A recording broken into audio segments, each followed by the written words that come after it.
ফরিদপুরের মধুখালী উপজেলায় বাগাট ইউনিয়ন পরিষদে সাপ্লাই পানির কাজ দ্রুত চলছে। গড় আইটিভি খবরের আলে খবর প্রতিক্ষণ। উচ্চতা পানির যে ট্যাঙ্কি, সেই ট্যাঙ্কি আপনারা দেখতে পাচ্ছেন যে কত উচ্চতা এই ট্যাঙ্কিটি। অনেক জায়গা নিয়ে এই ট্যাঙ্কিটি করেছে। প্রতি মাসে এর ভিতরে একটি থিওটি মেডিসিন দেবে। সেই মেডিসিনের দ্বারাই দর্শক আর্সেনিক মুক্ত পানি প্রতিটি গ্রাহকের ঘরে যে পৌঁছাবে। দর্শক, এই পানি যে কতটা পরিষ্কার আর কী পরিমাণ ভালো আপনারা না খেলে বুঝবেন না।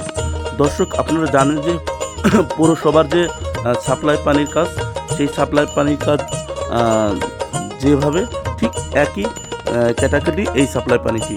দর্শক, আমি দেখানোর চেষ্টা করছি যে ভিতরে যে কোম্পানির পাইপ দিয়ে তৈরি করছে এই পানির লাইনের কাজ, পাইপ, অ্যালবো, আঠা, মোটর, মিটার ও ইলেকট্রিশিয়ান মাল সাবানা, অনেক কিছু।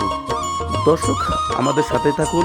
আমি এখন দেখানোর চেষ্টা করব প্রতিদিন 15 থেকে 16টি লেবার খুঁজে যাচ্ছে এই মাটি হাই রোডের পাশ দিয়ে, যে ঢাকা খুলনা মহাসড়ক ও ভিতরে নওপাড়া সড়ক থেকে একটু ভিতরে। আপনারা জানেন যে বাগাট বাজার 4 কিলো আওতা ধরে এই কাজটি করা হবে। দর্শক, প্রতি মাসে 250 থেকে 300 টাকা বিল আসতে পারে, আমাদের কাছে এই কথাই বলেছে। দর্শক, আপনারা পেজটিকে ফলো দিয়ে রাখুন, শেয়ার ও লাইক করুন, অন্যজনকে দেখার সুযোগ করে দিন। দর্শক, বাগাট বাজারে 4 কিলোমিটার জুড়ে যে পানির সাপ্লাইয়ের কাজ চলছে, সেই কাজের যে নকশা আমি দেখানোর চেষ্টা করছি।